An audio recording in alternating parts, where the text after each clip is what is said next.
and quickly they did raise the additional capital. We've heard that regulators are telling a lot of the smaller banks, the regional banks, the community banks, to raise more capital, and it appears not to be happening. What's the difference? Are they trying? Are there questions about what's really on their books? Chairman Bernanke said yesterday that part of it is their commercial real estate exposure, but the 19 big institutions obviously had some problems with their assets too. Why are they not raising capital? How important is that to dealing with the supply side problem with credit? Anyone who wants to answer that? I think, first of all, the smaller the bank, the less access they have to capital markets. There's another piece where there's, in some cases, concern about putting capital into the banks and then the banks fail and the capital gets lost. Or in cases where banks are trying to really sell themselves, there's a concern that perhaps if they wait long enough, depending on the stress of the bank, that they may be able to buy the bank cheaper after failure.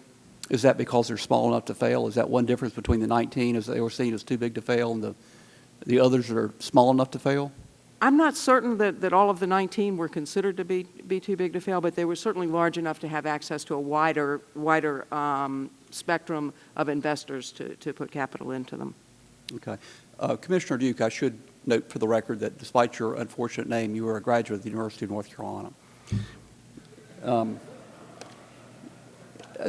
The 19 banks, the biggest banks that were subject to the stress test, they represent something like 80% of the banking system's assets, and they appear not to be, they say they're lending, they say the problem is all on the demand side with respect to them and not on the supply side.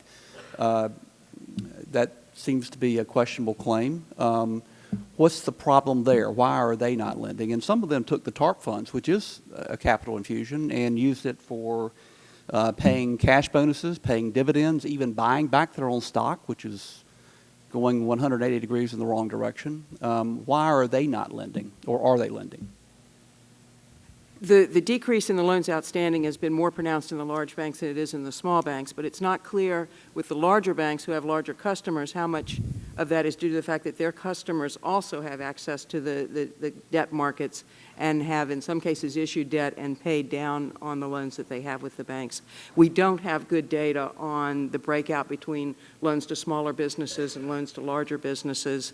We only have data on small loans, not necessarily loans to small businesses, and historically we only had that once a year. We're now putting into place a process where we'll get that information on a quarterly basis. Mr. Dugan. Yes, if I could add to that. That's right. As you said, they have the biggest chunk of the assets in the banking system, also have had the biggest chunk of the decline, and disproportionately it's somewhat larger for larger institutions than smaller. What the larger institutions tell us is what you said. Number one, that demand is significantly weakened. Number two, they have tightened their underwriting standards because they believe in this climate of recession. They want to get paid back. I want them to get paid back. What we don't tend to hear from the larger institutions, that there's a regulatory component, and just generally speaking. Is there anything we can do to help the smaller banks attract more capital? Not just the $30 billion in the Treasury's proposal, but attract private capital. I've heard from investors that there is money out there, and they don't feel the confidence to invest it in community and regional banks.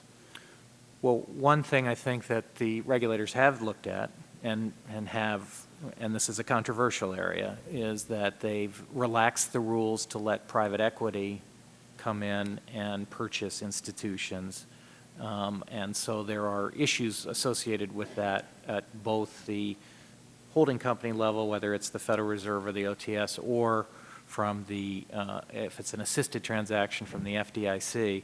But there has been absolutely an exploration in trying to widen the circle of potential capital investors with some success so far. Okay. No one else? Time. I will yield back. Time has expired.